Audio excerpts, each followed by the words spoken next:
Hi, this is Brett. Now another video update on our Project Billet engine package, and the car has now come back for its first 1,000-kilometre oil change. It's had the running tune initially done on the dyno, which you've seen on our previous video. The client has taken the car away to put some running kilometres on it because we want to make sure that we don't lean on the engine from a final tuning point of view with a fresh engine. It's now back here above me. I'm going to show you some of the stuff because it's a great opportunity to show you what it looks like underneath fully assembled. It's going to leave here and then come back in another 2,000 Ks where the client will put some more kilometres on it, and then we'll do a final custom tune. So let's just have a look at some of the small things that are a little bit difficult to see when the engine's being built. And you can see underneath here we've got the complete extractors, the custom sump. It's a bit hard to see, but up in there is actually the billet block.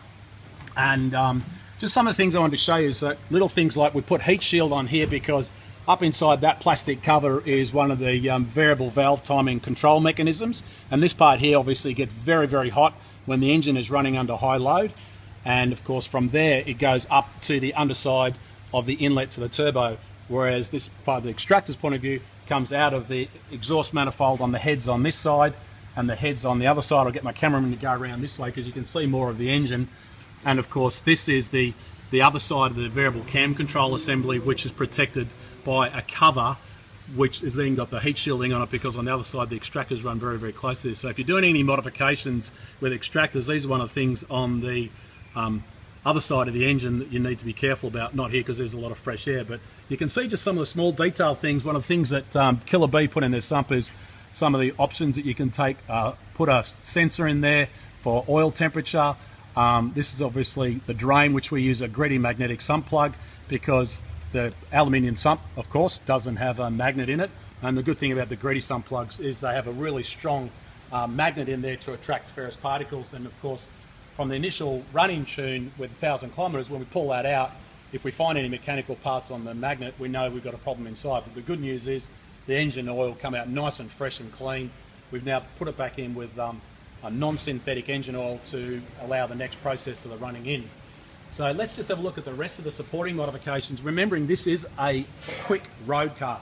And you'll see here underneath, which is the Process West high volume anti-surge tank, which takes fuel supply from the tank, and inside there is the high pressure pumps that then supply the engine. So under peak load, these pumps, even with E85 fitted, will be able to adequately deliver enough fuel to make sure that the engine has got all the fuel that it needs. So there you have it. You can see everything else is pretty good, and the car doesn't run an under tray because, remembering, the under trays get very hot, risk of damage when you've got these extractors under high load. But let's give you another update shortly when this car comes back after its 2,000 kilometres of more running in on the road.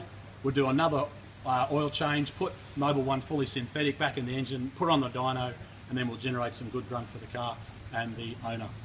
Hopefully these videos have helped you. Check out our new website on mrtperformance.com.au. Put in a search of any particular part you're chasing in the drop-down menu, or you can put your year, make and model in there.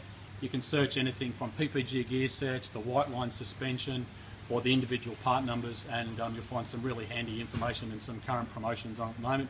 Put in the word billet and you'll get a whole heap of info as well about the billet block assemblies and other billet products that we offer.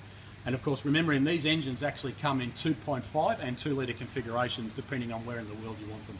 But for now, follow us on Facebook, YouTube, Twitter and Instagram. Share your comments at the bottom of this channel, and we look forward to giving you an update soon.